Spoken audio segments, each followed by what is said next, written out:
Call things which are not seen as though they were.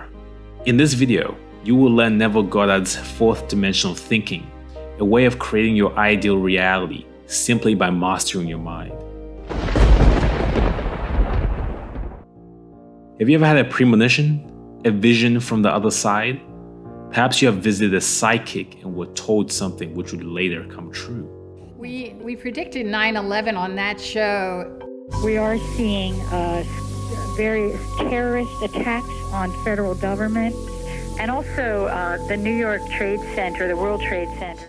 You might wonder how Conor McGregor could have predicted exactly how he would win against the legendary Jose Aldo, ending his 18-win streak.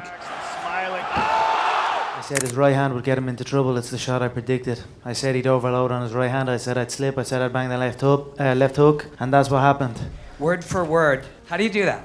Neville Goddard believes this is the result of thinking fourth dimensionally, accessing the spiritual plane through the use of concentrated imagination.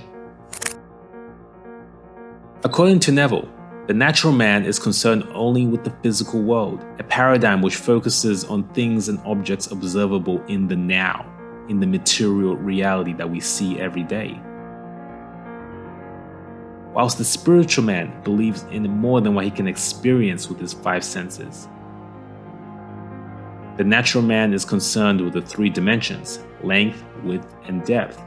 The spiritual man is concerned with higher dimensions and realms which are invisible to the naked eye. A dimension is simply a means by which we can measure a thing. If we bisect a three-dimensional solid, its cross-section will be a two-dimensional surface. If we bisect a two-dimensional surface, we will get a one-dimensional line. If we bisect a line, we get a point which has 0 dimensions. Yeah, Mr. White. Yes, science. Clearly, something in the fourth dimension, bisected, creates our three-dimensional world. All dimensions are connected and influence each other, despite the lines of causation being blurry.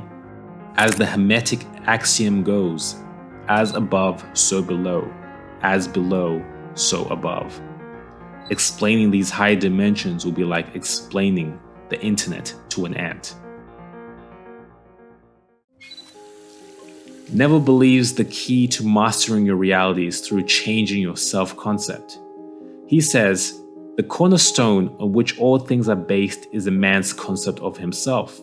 He acts as he does and has the experiences that he does because his concept of self is what it is, and for no other reason. Beggars stay beggars because of how they see themselves. They can be given $10,000 and will return to their usual corner within a few weeks after spending it. A millionaire can go bankrupt, losing everything, and rebuild his fortune much quicker than he made it. Because that's who we are. That's what we are. We have a hidden blueprint in our minds which controls our destiny. Our subconscious realizes our self-concept until we decide to change how we see ourselves. Dr. Maxwell Maltz documented the persistence of this phenomena in his book Psycho-Cybernetics. He would perform plastic surgery on a range of people. Certain people, despite radical transformations, could not see any changes. Their self-image saw them as ugly, and no one could tell them otherwise. The self-image is the reason beautiful actresses and singers like Megan Fox and Ariana Grande continue to get plastic surgery year after year. It's why Will Smith, a rich, handsome, and successful man who could have any woman he wanted in this world, cannot see himself outside his toxic relationship. Keep my wife's name out your... Sorry. The self-image is why so many of the biggest loser contestants have regained their weight, some gaining more than when they started. As long as you maintain the same self-image, your 3D world will keep yielding the same results. The answer, according to Neville, is to access the four-dimensional world. According to Neville, the four-dimensional world can be accessed through dreams and imagination. To him, The dream world is not the realm of subconscious junk, as many scientists would have us believe. It's a higher plane where our consciousness travels when we sleep. Teach me. Dreaming was revered by ancient shamans. The ancient Egyptians, Greeks, and Romans all built temples for dreaming in hopes of getting special messages from their gods.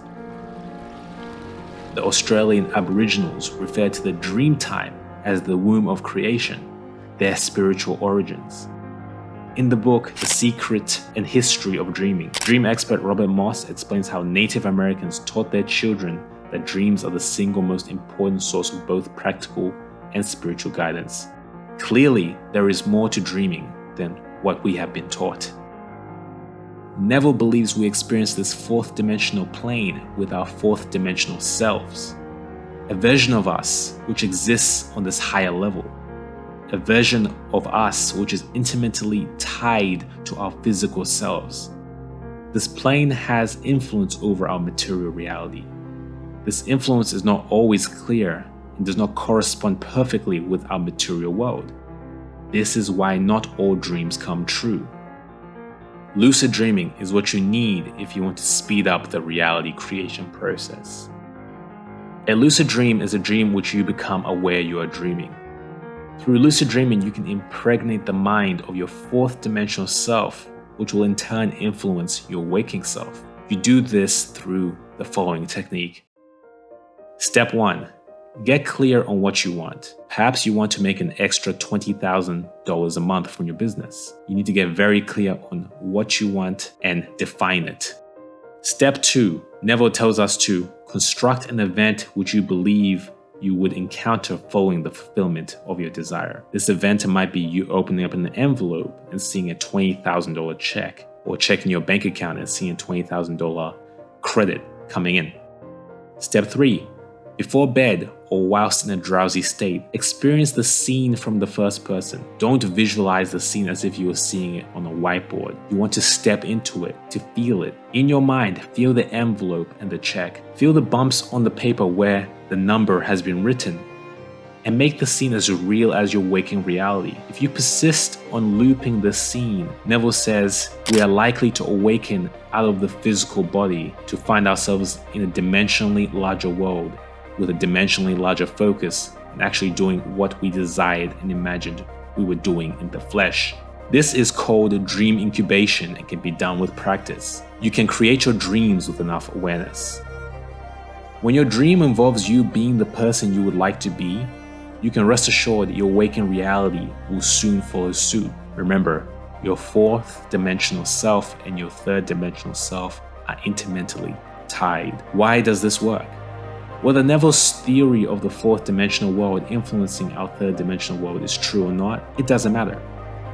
If your subconscious mind, via the mental practice of dreaming and imagination, accepts your new self-concept, you win. Your material reality will also change as you take the appropriate actions befitting your new self-image. In time, you will realize your goals. Do this, and I promise you'll be one step closer to living and dying well.